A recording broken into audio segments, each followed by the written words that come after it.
let's move on to the main event, everybody, because George has some shit he wants to throw at me. And the main event was Rashad Sugar Evans versus Dan Henderson, who is really, and we said this before in the past, has made himself such a one-dimensional fighter by just trying to fucking crank back that H-bomb. And you saw a fight that he caught Evans in the first round, and it looked like maybe he could put... It was a jab.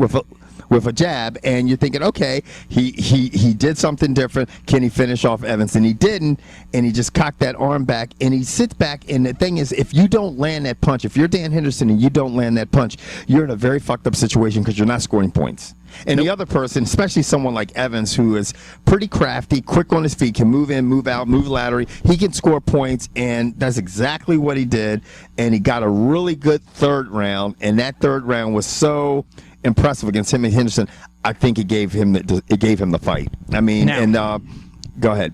I'm going to make all my points without actually making a point at all. Okay. If that makes any sense. Yeah, I get where you're going. I get where you're going too. Okay, go ahead. This is how I'm going to break it down, because on a previous video we talked about how Dan Henderson feels he's owed a fight with John Jones. So let me just, and this is how I'm going to this is how I'm going to attack this argument. Rashad Evans, is Rashad Evans an elusive fighter? Yes. Okay.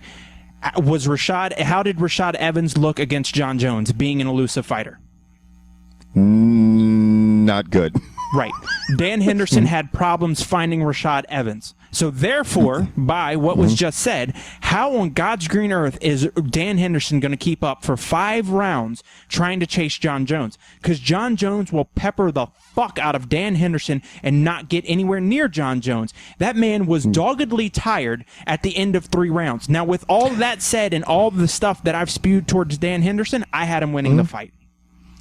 You know, and a lot of people had him winning the fight. You know, a lot of people had him. Because to me, if you have such a dominant first round and the second round is so close, me personally, if I'm judging, I'm kind of giving the second round to the guy who just won the first round.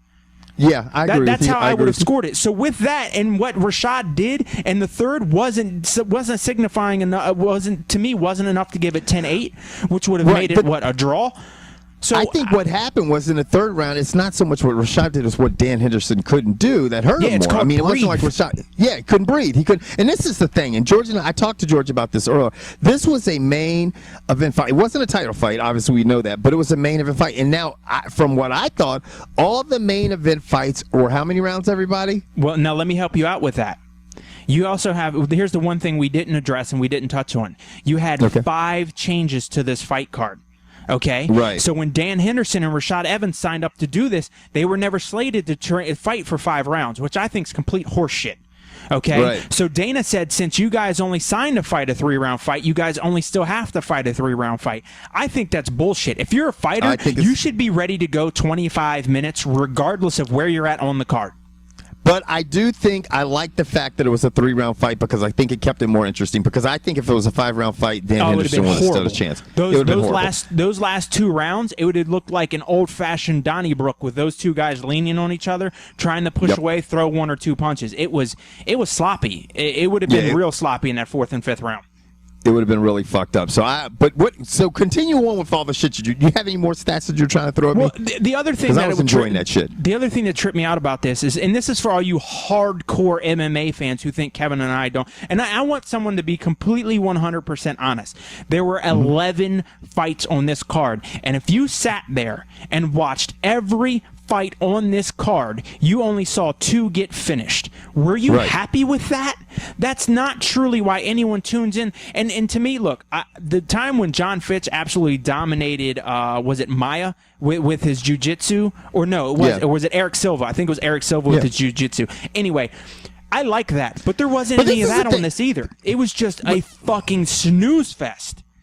Put it this way. People who say, well, I like to see a really good ground game and wrestling, and when you see that kind of stuff in fights, really, then why aren't you guys going to see collegiate wrestling? Because you know what? They can't. Why is wrestling thinking about getting yanked from the Olympics? Because nobody's entertained with that shit. I mean, and this is coming from somebody who wrestled. I mean, people are not paying to see that shit. People want to see action. People want to see people get dropped, knocked out. Even if it's an all-out battle, like when you saw Dan Henderson fight Shogun Rua.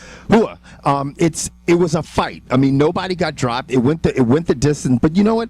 everybody loved that fight. Everybody loved seeing Forrest Griffin and the fight of the fucking century, whatever the fuck you want to call it. We were versus just talking Steve about Bonner.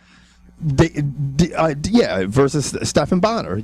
Everybody wanted to see that fight. And loved that fight. And there was no knockout. It wasn't a finish. I just want to know how many of you hardcore so-called super MMA fans really enjoyed this card top to bottom. And I know some of you motherfuckers tuned in from top to bottom.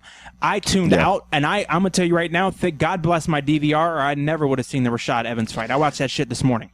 I'm going to tell you another thing, too. They lost a lot of last-minute pay-per-views because I'm going to tell you what, if you were watching that shit on FX, the free part, and then you saw the last bout, which was supposed to be the sensational bout between Jake Shields and Tyron Woodley.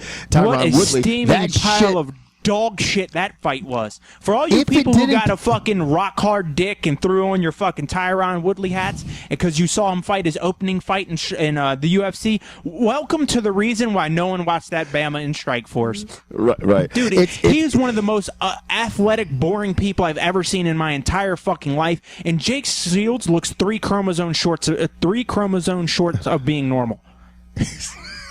That Bama looks like a fucking retard. His mouth's all open, his ears are out. If that Bama was cockeyed, you'd never want to think that dude could fight. George, God bless he has straight eyes. He is horrible to fucking watch. I will really tell you this. If you were watching that fight on FX and did not fall asleep and missed the whole pay-per-view event, if you were thinking or debating on buying the pay-per-view event, after watching that fight, more than likely you're like, fuck this, I'm done. Dude, if you were watching that fight with a loaded gun and didn't shoot yourself, that's hats off to you. That shit was stank. That fight was horrendous. On that note, we want to know your feelings on it because I am on vacation and I need to get the fuck out of Dodge because I know George is hyped the fuck up today, and when he starts cracking on everybody that we're talking about, I know this motherfucker will be in my ear for a good 2 hours. So I'm going to end your comedy show, motherfucker. Anyway, see you, bye. We'll catch you guys next week. Comical, brash, and sometimes politically incorrect. The Uncut Sports Show. Non-traditional sports coverage delivered the way you like it by your uncensored co-hosts, Kevin White and George Bedford.